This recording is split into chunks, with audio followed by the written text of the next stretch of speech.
Do you love movies? So do I. What's up, y'all? It's KB, and I love movies, inviting you to listen to The Conversation, a film podcast where passion meets perspective and opinion. From the old school to the new, I invite a guest on to discuss the movies that thrill us, challenge us, break our hearts, or even blow our minds. There's always new episodes dropping wherever you get your podcasts. So join the conversation. We don't just watch movies. We love talking about them too. The Conversation with KB Loves Movies, a part of Someone's Favorite Productions podcast network. Hello and welcome to Tumbleweeds and TV Cowboys. My name is Hunter. In this podcast, I'll be joined by a different guest each week to discuss a classic Western movie or TV show. I've been a fan of classic Westerns for as long as I can remember, and in recent years, they've become very nostalgic for me. I love the aesthetic, the tropes, and I love seeing different filmmakers' takes on them. At their best, they're incredibly entertaining, rewatchable, and some of my all-time favorite movies are Westerns. We'll mostly focus on Western movies made in Hollywood, but we'll also be covering spaghetti Westerns, and one thing I'm very excited to get into are Western TV shows. I've got some amazing guests coming on the show, film professors, historians, and podcasters. And Tumbleweeds and TV Cowboys is part of the Someone's Favorite Productions podcast network, and many guests on the show will be from other shows on the network. Thanks for listening. Dark destinations. These may be end times, night creature. Why would a few more casually struggle me? Because their blood will join yours. A radio drama anthology. You are wrong. How you figure? Every merc on Mongo is hunting you down. Not you. Your partner. He said I didn't have a ray gun. Full cast performances set in the haunted corners of the globe. Darkness is coming for you. That's the fear that haunts me. Sleep! Ah! Dark Destinations by Father Malone at weirdingwaymedia.com. Weirding Way Media.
Welcome back to Midnight Viewing, the horror anthology podcast, where this season we're taking a look at George A. Romero's 1980s series, Tales from the Darkside. I'm Father Malone, and sharing the Midnight View with me are the Culture Cast's Chris Stashew. I hope that I never go to New York City, because if I do and I hear a phone ring, that can only mean one thing. It's trying to murder me. And joining us is the Projection Booth's Mike White. Snip Snip. Woo! Okay, so like he said, Snip Snip, Season 1, Episode 14. This one originally aired on February the 10th, 1985, written by Tom Allen and Howard Smith, story by Smith, and directed by Terrence Cahalan. I keep thinking it's Callahan, but it's not, it's Cahalan. This one stars Carol Kane and Bud Cort. It's about an algebra teacher with a penchant for the occult, tries to win the lottery, or at least prevent the winner from collecting. What'd you think about this one, Mike? Well, I love the actors. Really love the actors in this one. I was so excited because I knew Bud Cort was in it because I saw the little image on IMDb. I try not to read about these before I watch them. So when Carol Kane showed up, I was like, oh my gosh, this is fantastic. Yeah, that was all right. Prize other witches are always interesting, I guess. I don't. At the same time, just the way you said surprise witches. Surprise witches. No Surprise one ever witches. expects witches. What? It's like when we talked the last time about the psychics and stuff, I was kind of hoping that it'd be like I wanted the psychics to fight each other in a psychic battle. Here we have witches, I guess, fighting each other. And I'm like, oh, okay. But yeah, I don't know. Mike, program a month of the projection booth for surprise witches. That's a great category. Surprise witches. Yeah,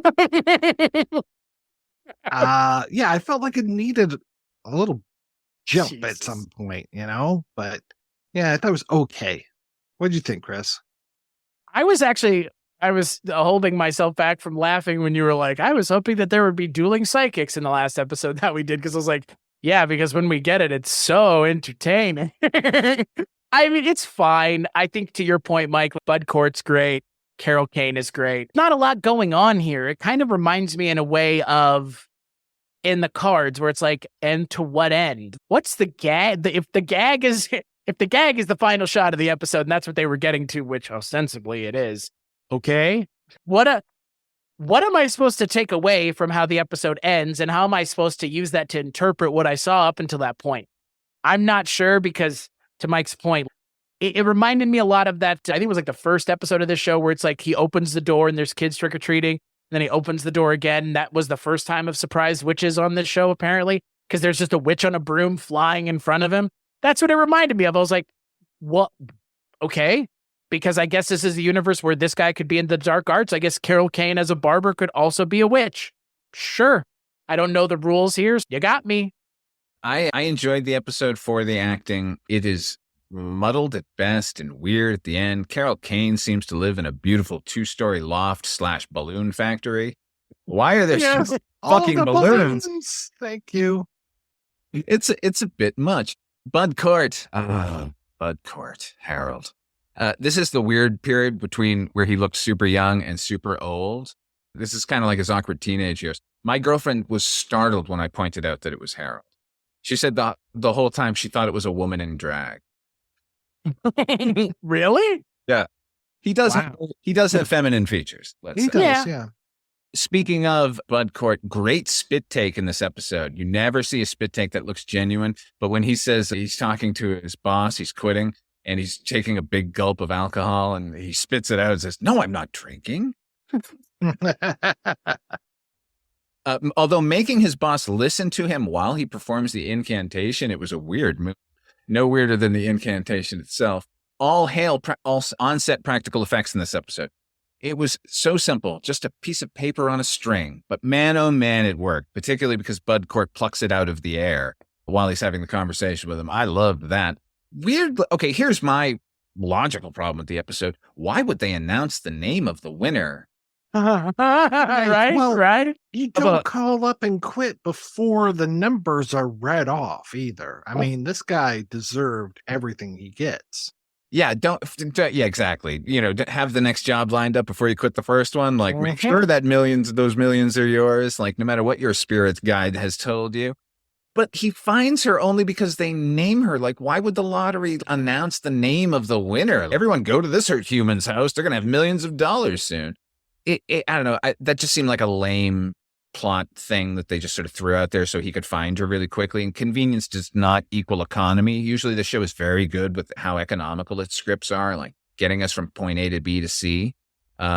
Speaking of convenience, if something is going on in the background of a shot and the foreground players can't see it, or they shouldn't be able to see it and somehow don't, it never works. There's a scene where Carol Kane is talking to a client of hers while Bud Cort has climbed up on some fucking rickety ladder that looks like he got it from Our Gang.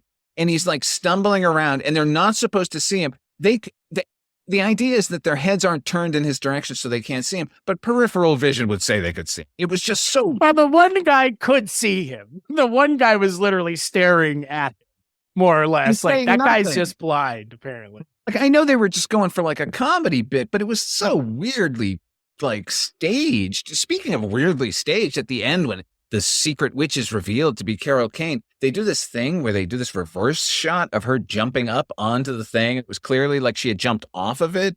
And, and it was like, she could have just jumped up there. Like, it wasn't some magical feat she performed. She jumped from one level to another. It was so weird. I do like the 1980. You like this episode? Yeah. That's fair. I was going to say, I do like that Matt Dillon gets a name drop randomly. She's like the one that looked like Matt Dillon. Matt Dillon? Oh, yeah. Matt Dillon of 85? Matt Dillon 80? Very okay. big. He was in the big town.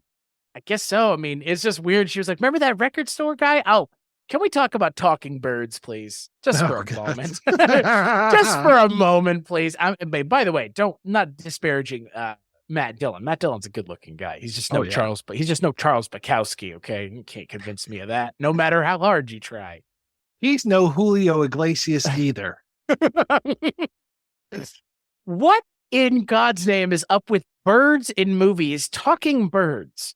Like, this never works. It's just so hokey, right? All voiced by Frank Welker, by the way. Oh, of course, yeah. Of course. Sitting on Megatron himself. His golden toilet, yeah. Yeah.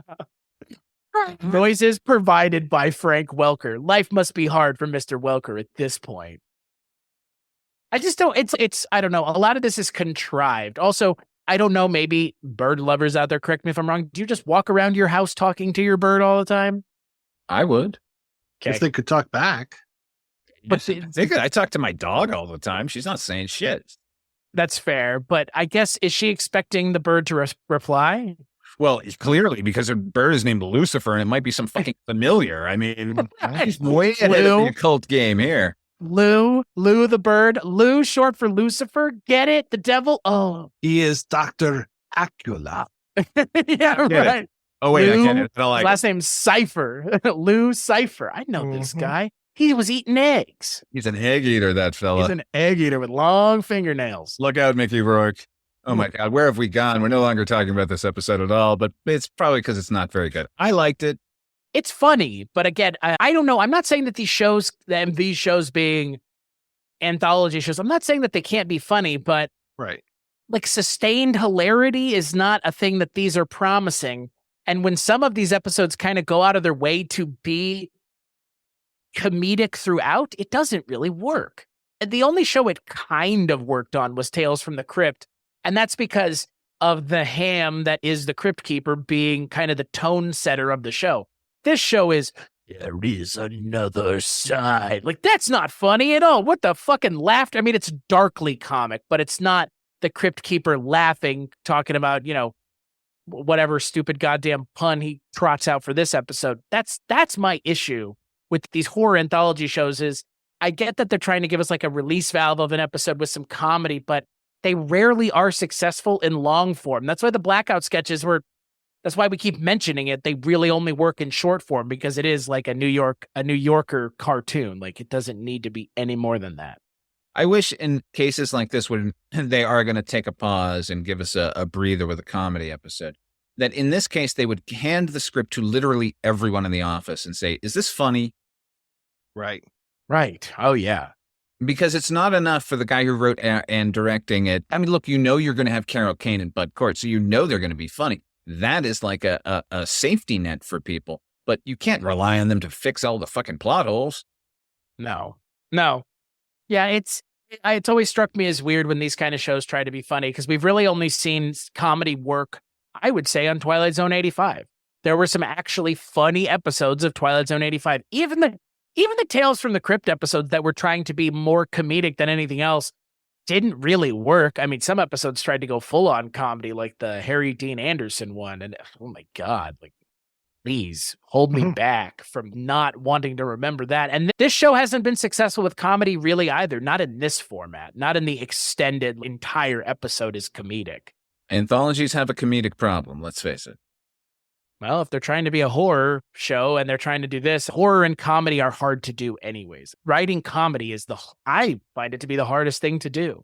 Making someone else laugh is not easy. I will say in the previous episode where we had the Cannibal family and anniversary dinner, when I went back and watched it again, now knowing what I know, all of their lines made me laugh. Right.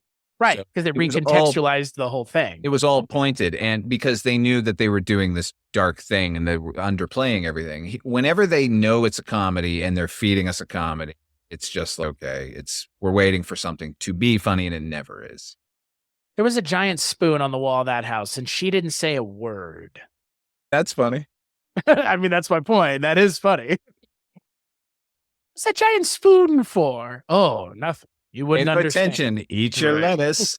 This is rabbit food. All right. Our next episode is entitled Answer Me. This is season 1, episode 15. It aired originally on February the 17th, 1985. This one was written by Michael McDowell from a story by Michael McDowell and Dennis Schutz and directed by Richard Friedman. This one stars Jean Marsh.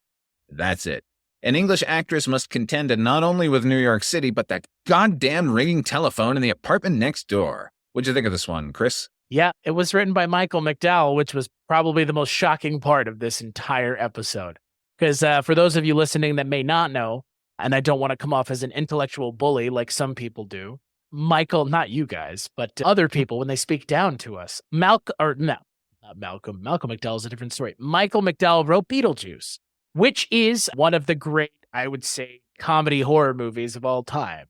Go back to the idea of what is this show trying to be? I don't know what in God's name this episode's trying to do, other than make me never want to hear the sound of a landline ringing in the 80s ever again, because God, that sound effect gets overused here. Oh, it's annoying for the character. It's annoying for the audience. Anyone ever think that might be the case in the editing bay when they were putting those in? I don't get it. She just gets killed by the phone at the end. Like what the fuck is going on? And then at one point there may have been either in somehow the future is being told that she's going to die or someone else also died. It's not really made clear because they say a British woman died in the room next to him, strangled herself to death, and then she does the same thing. Are they talking about her? Mike, I think they please are, tell me. Are they? Okay. I feel like they are talking about her. I feel like somehow there's almost like a time loop going on. Like after her death, then she'll show up again in the next room and it'll just repeat and repeat and repeat. Yeah, I was surprised that my wife didn't throw a fit when we were watching this because of that phone noise. Like we went to see Once Upon a Time in America, and I don't know if you guys remember, but there's famously a ringing phone in that kind of triggers memories. And it's Robert De Niro at this opium den, and he just keeps hearing this ringing phone. Then it finally like takes him back into the old narrative, and it's all this whole flashback thing. I thought for sure she lost her mind when we saw Once Upon a Time in America. She was just like, God damn it, if they don't answer that phone, I was shocked that she didn't say something about this one as we were watching it last week. And yeah, that sound effect gets pretty wild. And then to find out that the phone and it has a mind of its own and that it's throwing itself against the wall and the door. I'm like, what happens if this phone gets out of the room? This phone could take over New York City. The phone that ate Manhattan. Full disclosure on this one. I saw this as a kid, and it freaked me the fuck out. What looks silly to me now in daylight hours as a 50-year-old human being can't account for how startling this was to 13-year-old me. This is an East Coast episode. Midnight viewing guests Draper and Wolf participated in it. The problem here is obviously the writing. I love Michael McDowell, but his instinct is to fill a script with dialogue. It seems insane not to, just looking at the page. Yet this episode, for all intents and purposes, should have been The Invaders, like the original Twilight Zone episode, where Agnes Moorehead is menaced by tiny aliens, or Trilogy of Terror. It should have had no dialogue. The story doesn't require any dialogue. It should have, and it definitely doesn't need an actress of Jean Marsh's capabilities. She's very adept and witty as an actress, and here she's like a one-woman show who, whenever a character is speaking to themselves as much as they are here, it just drives me crazy. Just take out all of it. If there had been no dialogue at all that first night when she's just being frustrated by the phone, the next morning when she's talking to herself, when she's pretending she's a casting agent, like looking at her two headshots and saying, oh, I could do this or that. And then when the phone rings and she explodes, it would feel more natural in a way. Sign, this is 1984, those goddamn tinfoil Hungry Man TV dinners. Jesus Christ. Oh. Anytime you needed to quickly convey just how pathetic a character's life is in a TV show, TV dinner time. Also, do you remember the ZZ Top video for TV dinners? Oh, of course, with that little monster that comes out, all claymated. Yeah. Freaky little gremlin. Jesus Christ, that was actually scarier than this episode, that video for ZZ Top. my favorite part of this episode, I do like it overall. My favorite part is that when she goes in and answers the phone, it's her talk, it's her voice, and she doesn't realize. And I thought that was really scary. And the phone is basically saying, this is it. Like, don't come back in here. And then she goes back in there, man. I don't know. I enjoyed it. I don't know that there's a moral here. Again, we talked about a little bit about this. Like, this is just a woman rents an apartment. She picked the wrong coast, man. She didn't want to go to LA. She should have gone to LA. She wanted to start her acting career in New York. And this, here's the thing about Michael McDowell. I found this out. The impetus for Beetlejuice was that he had neighbors move in and fucking hated it. And he wanted rid of them and thought, how could I do that? And then a bioexorcist occurred to him. And he just seems a very deeply misanthropic human being overall. I completely agree. Like I mentioned, on the last episode, like the show is all of a sudden really mean. Like, why not just make these people deserve it? Like, I don't get why this woman is murdered by a telephone. If it's not just to be like, she just gets murdered by a telephone. If that's the answer, then okay, got it. Understood. But it's told in such a way that it's not really even that interesting. It's this idea of we're going to do the same thing 8 times. And yeah, the ringing of the phone is one thing, but the repeating of all of this over and over again, it's like there's no, you would have gone over night 1. It wouldn't have taken to night 3. And like you mentioned, Father Malone, if you did hear your voice on the other end of the line, the last thing you're doing is going back over there. Unless, again, you're just an idiot character who dies, which is exactly what happened to the woman who gets cooked in the bathtub, but in the hot tub. Same thing that happens to the tarot card character. It's not Bud Cort a little bit, but not, he's a turd anyways. These 3 characters are just like seemingly just wrong place, wrong time. And not adapting to their situation. Here's the thing. If you or I or you, we had an apartment and next door the phone was constantly ringing, and then one day you went over there and the door was open and you went in and that phone rang, do you know what I would do? I'd rip the fucking phone out of the wall. I don't give a shit who's calling. I'm not going to call the phone company and say, hey, can you please turn off this number? The phone is going out of the window. Right. Or what I would have done, just fucking go find another hotel to stay at. Exactly. Yeah. Well, she's staying at a friend's apartment, I think. Right. She's subletting. Yeah. So she has no money. Well, now she doesn't have a life. That's true. Watch out for those landlines. Yeah. They'll jump out of the wall and get you. Well, either that or your answering machine will kill you.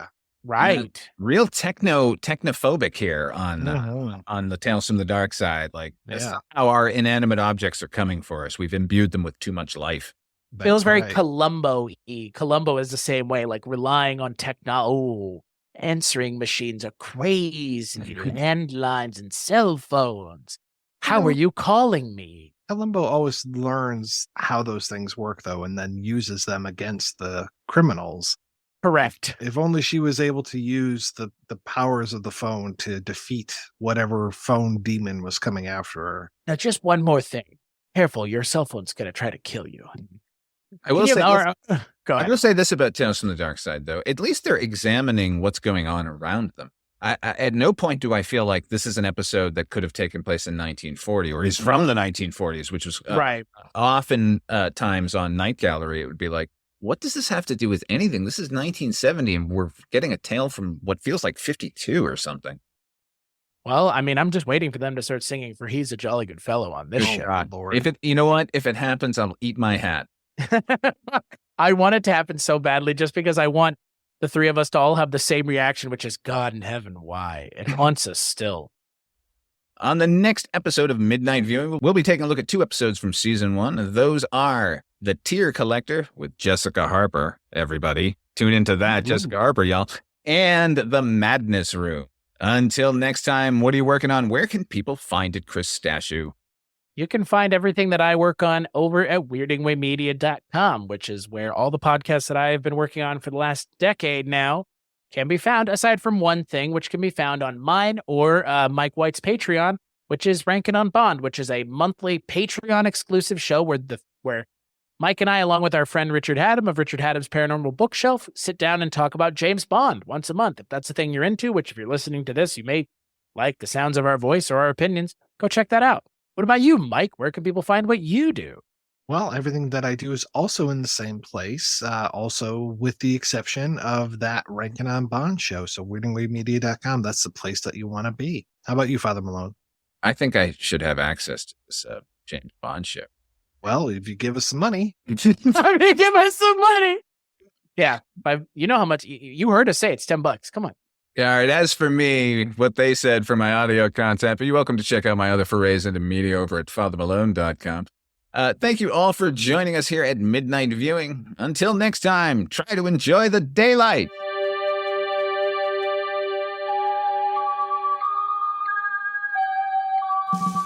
Midnight Viewing, the horror anthology podcast, is a proud member of Weirding Way Media. Our theme song was composed by HP with an assist from Donald Rubenstein and Erica Lindsay.